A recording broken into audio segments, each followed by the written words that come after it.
Hello everyone, Namaste ji. Welcome back to my channel. You are watching the series to become the best version of yourself. Today we would be talking about ownership. I hope you have watched my last video on customer obsession. If you haven't, please watch this after this video. So today we'll dive into ownership, a principle that challenges us to think long term, step up, and how we can act like true leaders. Whether we are in any role. So ownership is a mindset that sets apart good leaders from great leaders. It's about stepping up, taking up the responsibility, and acting if as the business were our own. Be it you are in any position, either even if you are an associate or even if you are a manager.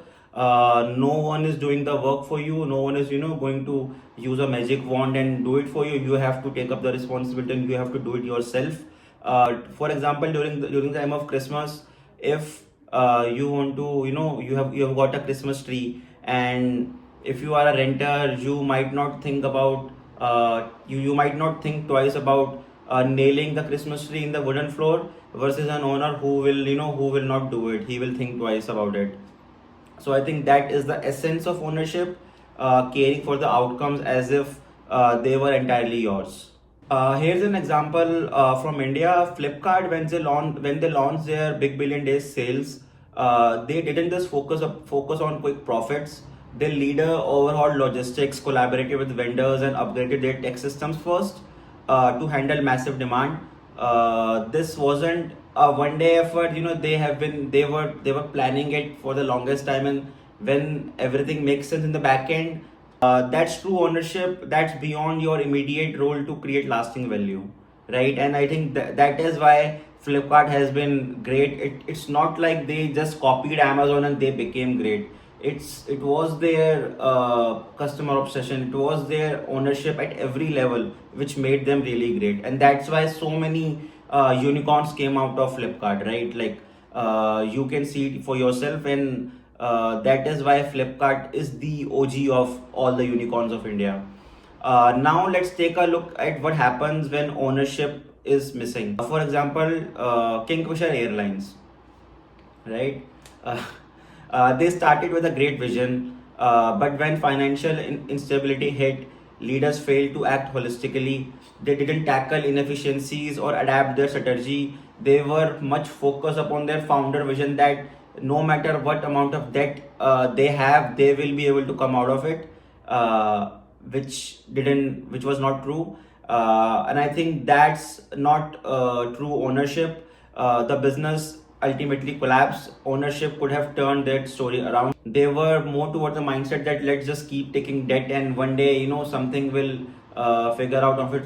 Something will figure out on its own, but no one is going to move that magic wand, even if you are the OG Vijay Mallya. And I think that was the key reason that Flipkart. Oh, sorry, and I think that was a key reason that Kingfisher Airlines failed, because ownership was completely missing. And I do believe that ownership could have turned their story around. Seeing the scale and seeing the vision that Vijay Mallya had. Now let's take another example. At Amazon, ownership goes way too deeper. Leaders act for the entire company, not just their own team. If they see something is unfinished, they don't assume someone else will going to do it. And even Zomato, that's what happened at Zomato as well. And I am a ex Zoman, so I can say it very proudly and with 100% confident.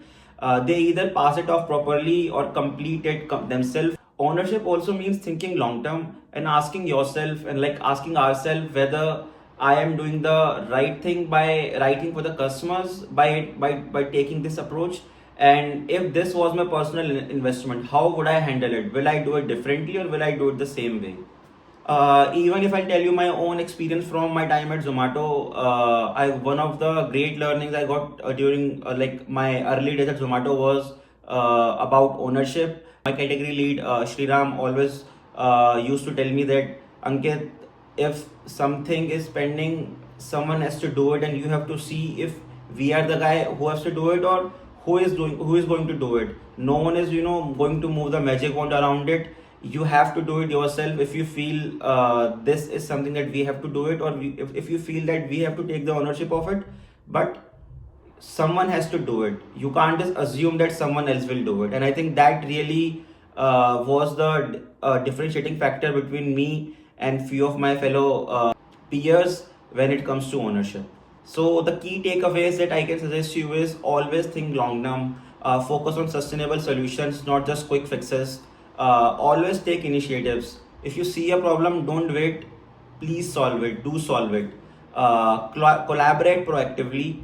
Ownership isn't about doing it all alone. It's about rallying the right people to achieve the best possible outcome for the customers. Always for the customers, not for the company. Please remember it. Please remember it.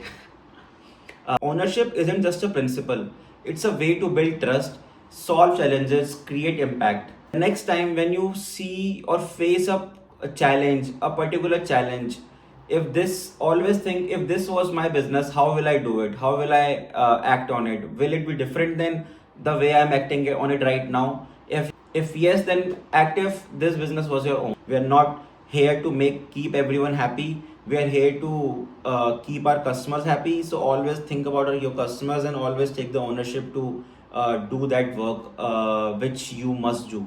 If this resonates with you, please like, share, and subscribe. I would be posting more on leadership principles. These are very important, not just from a point of view of doing something in supply chain, but in any part of your field, any course of your life. This is very important.